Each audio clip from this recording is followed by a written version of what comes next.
La hausse des prix, l'incertitude économique. On a tous un peu ce sentiment de déjà-vu, n'est-ce pas? On se demande si finalement on n'est pas en train de retomber dans une période qu'on croyait vraiment derrière nous. Eh bien, pour comprendre nos défis d'aujourd'hui, il faut faire un petit bond en arrière. 50 ans en arrière. Voilà, c'est la question que tout le monde se pose. Est-ce qu'on est en train de revivre les années 70? Alors oui, les parallèles sont assez frappants, mais on va voir que les différences, elles, sont peut-être encore plus importantes. Allez, on plonge dans l'histoire pour essayer d'y voir plus clair sur notre présent. Ok, alors, mettons les choses à plat.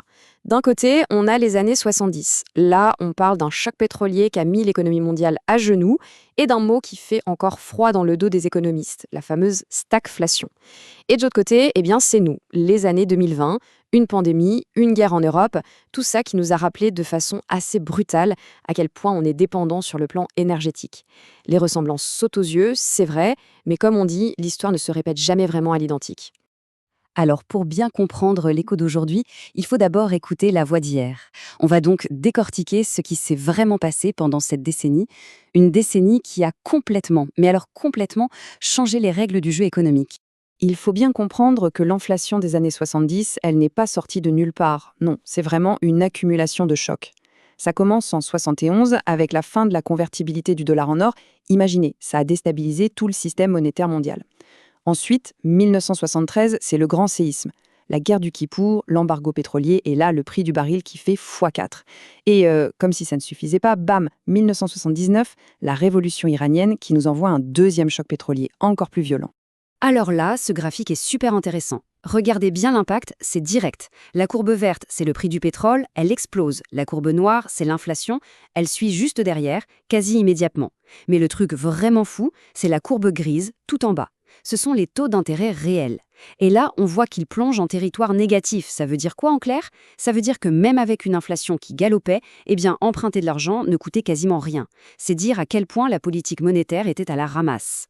Et tout ça, ça nous amène à un espèce de monstre économique, la stagflation. C'était le cauchemar absolu des gouvernements de l'époque. Pensez-y, si on augmentait les taux pour calmer l'inflation, hop, le chômage grimpait. Si on stimulait l'économie pour faire baisser le chômage, c'était l'inflation qui s'envolait.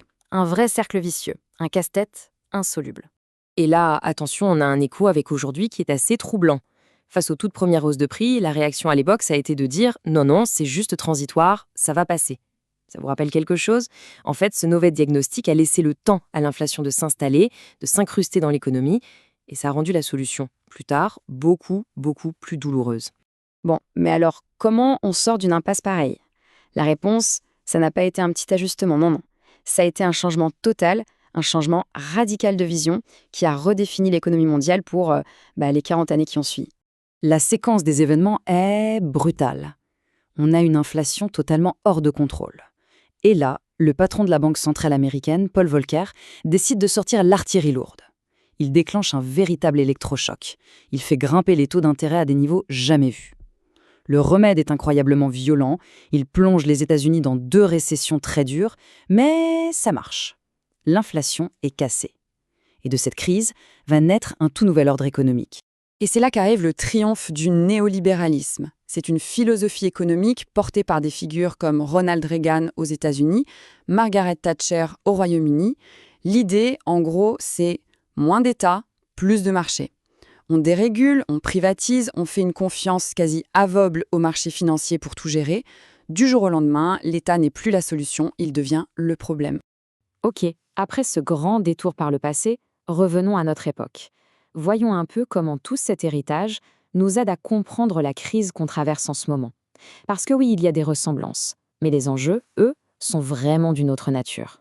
Aujourd'hui, le problème, c'est qu'on n'a pas un seul choc, mais plusieurs en même temps. Certains parlent de polycrisis, une sorte de tempête parfaite. D'un côté, on a les chaînes de production mondiales qui ont été complètement cassées par la pandémie. De l'autre, la guerre en Ukraine qui provoque un choc énorme sur l'énergie et l'alimentation. Et pour couronner le tout, ces problèmes d'offres sont arrivés au moment où la demande, elle, était super forte, boostée par tous les plans de relance post-Covid. Et là, ce graphique du FMI, il nous montre quelque chose de très, très différent des années 70. Regardez bien ça. La source principale de l'inflation récente en zone euro, ce n'est pas la fameuse boucle prix-salaire dont on a tant parlé. Ça ne compte que pour un quart. Non, le moteur numéro 1, à 45%, ce sont les bénéfices des entreprises. En clair, beaucoup ont profité de la situation pour gonfler leurs marges. Et ça, c'est un point vraiment essentiel pour comprendre ce qui s'est passé. Mais la différence fondamentale, celle qui change absolument toute la donne, c'est bien sûr l'urgence climatique. Dans les années 70, soyons honnêtes, la conscience écologique était à ses balbutiements. Aujourd'hui, c'est au cœur de tout. C'est une contrainte majeure que le modèle néolibéral, par définition, n'a jamais eu à gérer. On arrive donc au cœur du sujet. Le déclencheur de la crise a peut-être des airs de déjà-vu, mais le contexte, lui, est radicalement différent. Et logiquement, si le diagnostic change, le traitement doit changer aussi. C'est ça le grand choix de notre époque. Et pour faire ce choix, on peut justement s'inspirer d'une leçon du passé. Le choc pétrolier a forcé les États-Unis à se transformer, à repenser leur stratégie. Résultat, en 50 ans, ils ont réduit leur intensité énergétique de presque 70%.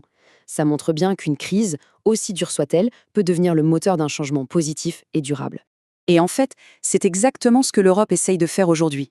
Face à notre dépendance au gaz russe, on a lancé le plan REPowerEU. L'objectif, accélérer à fond sur les énergies renouvelables et diversifier nos sources d'énergie.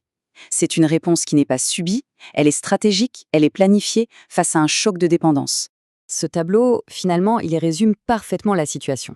Dans les années 70, face au choc pétrolier, la réponse a été la dérégulation, le néolibéralisme. Aujourd'hui, face à une polycrisis sur fond d'urgence climatique, la réponse ne peut plus être la même. Elle doit passer par la planification stratégique, par l'idée d'une transition juste. En d'autres termes, le laisser-faire, ce n'est tout simplement plus une option. Et cette citation du CPI, elle est vraiment forte. Elle dit en substance que préserver la planète est devenu tellement important que ça remet en cause le but même du jeu économique tel qu'on le connaît depuis 40 ans. L'objectif, ce n'est plus seulement la croissance à tout prix, c'est la soutenabilité.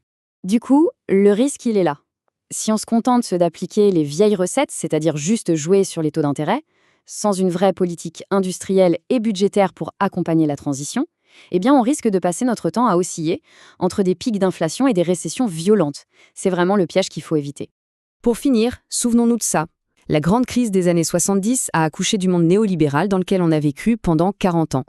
La question qui se pose à nous aujourd'hui, elle est donc immense. Quel monde la crise que nous traversons est-elle en train de dessiner pour notre avenir ? La réponse, c'est à nous de l'écrire.